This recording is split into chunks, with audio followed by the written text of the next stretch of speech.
I found my daughter in the back room of her closed bakery at 2 a.m., sleeping on flour sacks with my 5-year-old granddaughter wrapped in her coat. The heat had been shut off. Their breath made small clouds in the freezing air. "Emma, what are you doing here?" My daughter jerked awake, pulling Lily closer. "Dad, oh God, Dad, please don't." "Where's your apartment? Where's Marcus?" I looked around the dark bakery, my bakery that I'd helped her buy 3 years ago. "Why are you sleeping here with Lily in December?" Emma started crying. Not the kind of crying you do when you stub your toe.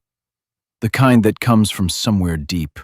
The kind that says you've been holding it in for weeks. "It's gone, Dad. Everything's gone." I'm Richard Chen, 63 years old. I ran a construction company for 35 years before I retired. I taught my daughter that if you work hard and play fair, good things happen. I was wrong. Let me back up to September, 4 months earlier. Emma called me excited. Her boyfriend, Marcus Davidson, a real estate developer, had an opportunity. A restaurant space in downtown Seattle. Prime location. If she invested $240,000, the money from selling her mother's house after she passed 2 years ago, Marcus would renovate it into a flagship bakery. 50-50 partnership. She'd run it, he'd handle the business side. "Dad, Marcus showed me the numbers. We'll triple the revenue. Lily could go to private school. We could finally get ahead." I didn't like Marcus. Never had. Too smooth. Too quick with answers. But Emma was 42 years old, and I'd learned not to interfere. "Just make sure everything's in writing, sweetheart. Contracts. Lawyers." "Of course, Dad. Marcus handles this stuff all the time." I should have pushed harder. Now, here we were in February, and my daughter was homeless. "Tell me everything," I said, picking up my granddaughter who was shivering. "Right now." Emma's hands shook as she spoke. After she invested the $240,000, Marcus handled all the paperwork. She signed where he told her to sign. The renovation started. Then in January, city inspectors shut it down. Permit violations. Contractor wasn't licensed. Work wasn't up to code. Marcus told her not to worry. He'd fix it. But he needed her to sign some documents. Insurance stuff. Liability protection. She signed. A week later, she got served. A lawsuit from the contractors claiming she hadn't paid them. $180,000 in unpaid bills. Her name was on all the contracts, as the sole owner. Sole owner? What about the 50-50 partnership? Emma pulled out a folder with shaking hands. I read through the documents. Every single one listed Emma as the sole proprietor. Marcus's name appeared only as consultant. The $240,000? According to the paperwork, she'd received it as a loan from Davidson Properties LLC, not as her investment. A loan she'd defaulted on. "He set me up," Emma whispered. The contractors came after me. I had to use everything I had to settle. The bakery, my apartment, my savings, everything. Marcus said he'd help me, but then... She broke down again. Then what? He filed a restraining order. Said I was stalking him, harassing him. He showed the court text messages where I was supposedly threatening him. Were you? I was asking where the money went. I was asking why his name wasn't on any documents. And then, Child Protective Services showed up. Someone reported that I was unstable, that I was exposing Lily to dangerous situations, that I'd threatened violence. My blood went cold. Who has Lily now? Technically, me. But it's supervised. Marcus's mother, Patricia, is the approved supervisor. She documents everything. I get 4 hours a week with my own daughter. Emma's voice cracked. Last week, Patricia told me if I didn't stop harassing her son, she'd file for full custody. Said she had documentation of my mental instability. So I stopped calling Marcus. I stopped trying to get answers. I just kept my head down and hoped it would go away. And the bakery? Lost it. Foreclosure. Davidson Properties LLC bought it, at auction, for $80,000. Marcus owns it now. I felt something I hadn't felt in years. The kind of rage that makes your vision narrow. The kind that makes your hands steady instead of shake. How long have you been sleeping here?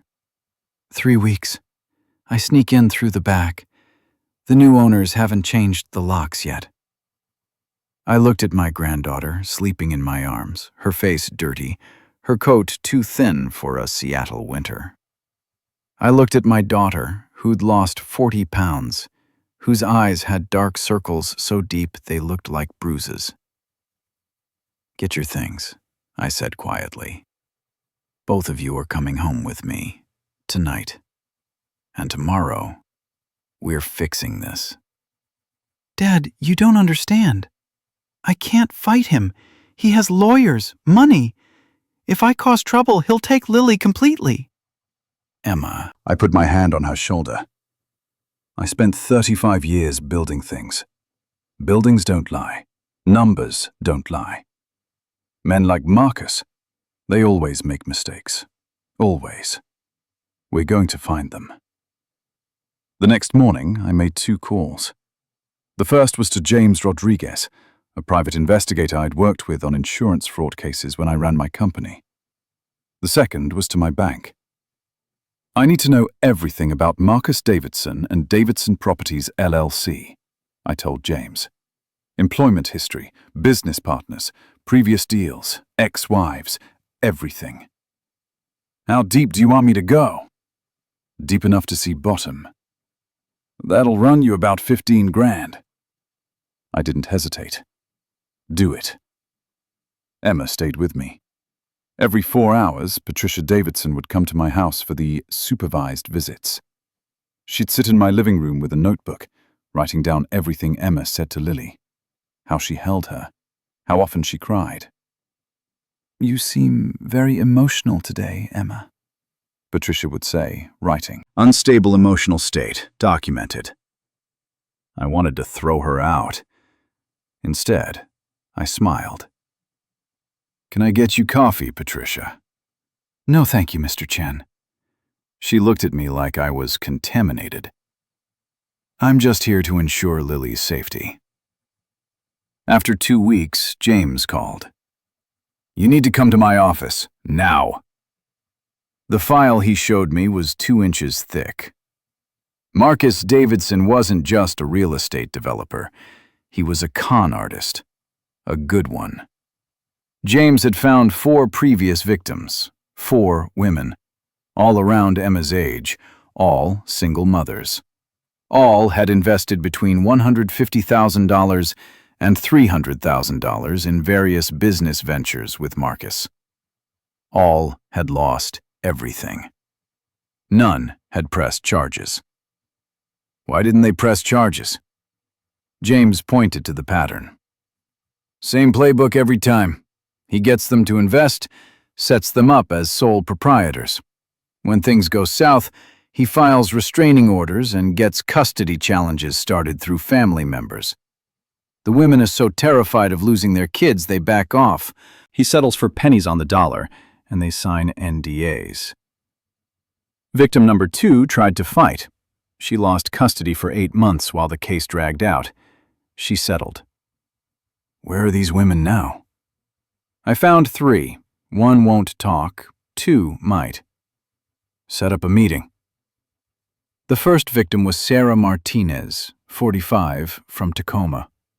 We met at a coffee shop. She looked at me with the same exhausted eyes Emma had. What did you lose? I asked. $185,000. My mother's life insurance. Sarah's hands wrapped around her coffee cup. Marcus told me we were opening a property management company. I'd run operations, he'd handle acquisitions.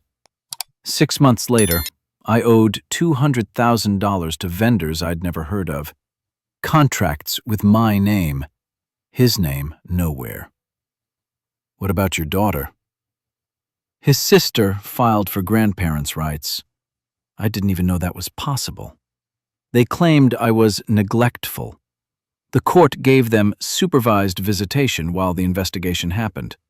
3 months. Every day I thought I'd lose her. She looked up at me. I signed his settlement. Took $15,000 and an NDA. Because I couldn't risk it. Would you testify if you didn't have the NDA? I'd testify anyway. That NDA was signed under duress. I've been waiting 5 years for someone to fight him. The second victim was Jennifer Park from Portland. She'd lost $220,000 and nearly lost her son. He's a predator, Jennifer said flatly. He finds single mothers with money, usually inheritance, usually recent loss, so we're vulnerable. He becomes the perfect boyfriend, supportive, understanding, helpful. And then he positions himself as the business expert who'll help us invest our money wisely. By the time we realize what's happening, we're too deep and too scared to fight. Will you testify? Tell me when and where. I called Emma that night. How much documentation of the supervised visits does Patricia have? Folders full. She writes down everything. Good. Keep doing exactly what she says. Don't give her anything. I need you to be the perfect, compliant mother for 3 more weeks. Why? Because we're not just getting Lily back. We're taking everything from him. James dug deeper. He found the shell company. Davidson Properties, LLC, was owned by Cascade Holdings, which was owned by Summit Investments, which was owned by Patricia Davidson and Marcus's sister, Diane. The $240,000 from Emma had flowed through all 3 companies before being used to purchase the bakery at foreclosure. He found the texts. Marcus had used a spoofing app to create threatening messages from Emma's number. Messages she'd never sent. But the metadata proved it. Different device ID, different location data. He found victim number 5 and 6 and 7. The same pattern, the same shell companies, going back 9 years. I called an attorney, not a family lawyer, a federal prosecutor I'd met years ago named Catherine Walsh. She'd left the U.S. Attorney's Office and now handled white-collar crime cases.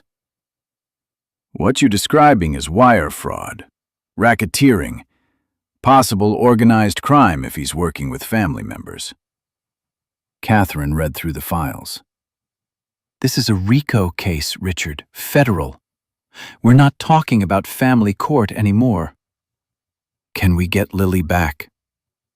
If I'm right, Patricia Davidson is going to have bigger problems than custody schedules. We filed in federal court. United States v. Marcus Davidson, Patricia Davidson, and Diane Davidson. Wire fraud, money laundering, conspiracy, racketeering. 7 victims, $1.4 million total. The FBI arrested all 3 on March 15th. The family court judge got a copy of the federal indictment that same day. The supervised visits stopped immediately.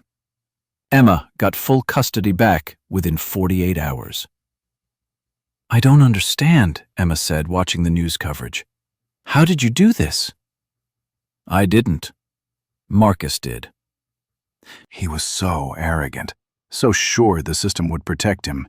He kept using the same playbook. Same companies, same tactics, same family members. He left a paper trail a mile wide. I turned off the TV. Men like Marcus think rules don't apply to them. They think they're smart enough to game the system forever. But they always make mistakes. Always. The trial was 4 months later. Catherine was brilliant. She brought all 7 victims to testify: Sarah, Jennifer, 5 others. Each told the same story. Each showed the same documents, same pattern, same shell companies, same family members involved. The defense tried to claim each case was a legitimate business deal gone wrong. That argument lasted until Catherine showed the spoofed texts, the forged documents, the coordinated testimony from Patricia and Diane, the way money moved through shell companies to end up in personal accounts. "This wasn't business," Catherine said in her closing. "This was organized theft." A family conspiracy that targeted vulnerable women, stole their money, and used the family court system as a weapon to keep them silent. They didn't just steal money. They stole custody of children. They weaponized motherhood itself. The jury deliberated for 6 hours. Marcus Davidson, guilty on all counts. 23 years federal prison. Patricia Davidson, guilty of conspiracy and money laundering, 8 years. Diane Davidson, guilty of conspiracy, 5 years. The judge ordered full restitution. Every victim would be paid back. Emma got $240,000 plus damages, plus the bakery, which was seized as proceeds of crime and returned to her. But that wasn't the end. 3 weeks after the verdict, Emma and I met Catherine for coffee. "There's something you should know," Catherine said. "We found 2 more victims while preparing for trial. They're filing civil suits now. But there's also something else." She pulled out a file. "Marcus was married before, 12 years ago. Wife named Susan Chen, no relation to you. She died in a car accident in 2015. She'd just taken out a $400,000 life insurance policy. Marcus was the beneficiary." My blood went cold. "You think?" "I think the FBI is investigating. I think there are a lot of questions about that accident, and I think Marcus is going to be in prison for a very, very long time." Emma bought her bakery back with the restitution money. She renamed it Second Rise. I helped her renovate it properly this time. Permits, licensed contractors, everything by the book. 6 months after the trial, on a Saturday morning, I was teaching Lily how to make sourdough starter. She was kneeling on a chair next to me, her small hands covered in flour. "Grandpa, why do we have to wait so long for the bread?" "Because good things take time, sweetheart. You can't rush them. You have to do the work, follow the steps, and trust the process. Even when it's hard? Especially when it's hard." Emma came out from the back, carrying a tray of cinnamon rolls. "Dad, we're sold out again. 3 hours before close." I looked at my daughter. She'd gained the weight back. The dark circles were gone. She laughed again. She trusted again. "You did this," I said. "You rebuilt it." "We did this." She put her hand on my shoulder. "You didn't give up on me, even when I'd given up on myself." That's not how family works, sweetheart. We don't give up. Ever. Lily tugged on my sleeve. "Grandpa, the bread is rising. Look!" I looked at the bowl. The dough had doubled in size, pushing against the cloth covering it. Growing, strengthening, becoming something new. See that, Lily? That's what happens when you give something time and care. It becomes exactly what it's supposed to be. That night, after Emma closed the bakery, the 3 of us sat in the back room eating leftover pastries. The same room where I'd found them 6 months ago, freezing and terrified. "Do you think about him?" I asked Emma. "Sometimes. Mostly I think about how stupid I was." You weren't stupid. You were trusting. There's a difference. I signed those papers without reading them. And he exploited that. But that's on him, not you. You know what I think about? I looked at Lily, who'd fallen asleep on the couch, full of cookies. I think about how close we came. To losing everything. To losing each other. Emma was quiet for a moment. What made you keep fighting? When I'd given up? You remember when you were 8 and you wanted to quit piano? You made me stick with it for one more year. Do you remember why? She smiled. You said quitting becomes a habit. You said if I quit every time something got hard, I'd quit everything. That lesson isn't just for 8-year-olds. I stood up. Come on, let's get this one home. As we drove back to my house through the Seattle rain, Emma said quietly, I want to do something for the other victims. The ones who settled. The ones who are still scared. Like what? I don't know, support group, legal fund, something so they know they're not alone. I glanced at her in the rearview mirror. That's good, sweetheart. That's real good. She started the foundation 3 months later. Second Rise Legal Fund. It helps single mothers who've been defrauded by romantic partners, pays for attorneys, private investigators, connects victims with prosecutors who'll listen. Last month, she helped victim number 8, a woman Marcus had scammed 6 years ago, reopen her case. The NDA was voided, criminal charges filed. Another predator going down. I'm 73 now. Emma's bakery has 3 locations. Lily's 15 and wants to study business law. She says she's going to be a prosecutor like Ms. Walsh. Sometimes people ask me how I knew we'd win. They think I had some master plan, some certainty. I didn't. What I had was simpler than that. I had a daughter who needed help, a granddaughter who needed protecting, and the knowledge that giving up wasn't an option. Not then. Not ever.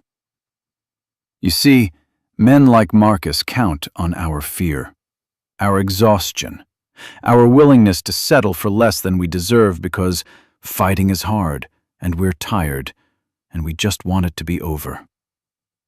But here's what I learned. When you're fighting for your family, you don't get tired. You get stronger. Every day, every step, every small victory. And eventually, if you don't give up, if you follow the truth and trust the process, justice isn't just possible. It's inevitable. The bakery's busy now. Saturday mornings I still help out. Lily still makes sourdough with me, though now she's teaching her younger cousins. Emma remarried last year to a good man, a teacher, who was patient enough to let her heal first. And every morning when I walk into Second Rise, I look at that back room, the one where I found them sleeping on flour sacks. It's a storage room now, full of ingredients, full of supplies for the good we're building. But I remember what it was, what it meant. The moment everything could have ended. The moment we chose to fight instead. And every single morning I'm grateful we made that choice. Because that's the thing about second chances. You don't always get them. But when you do, you take them. And you rise.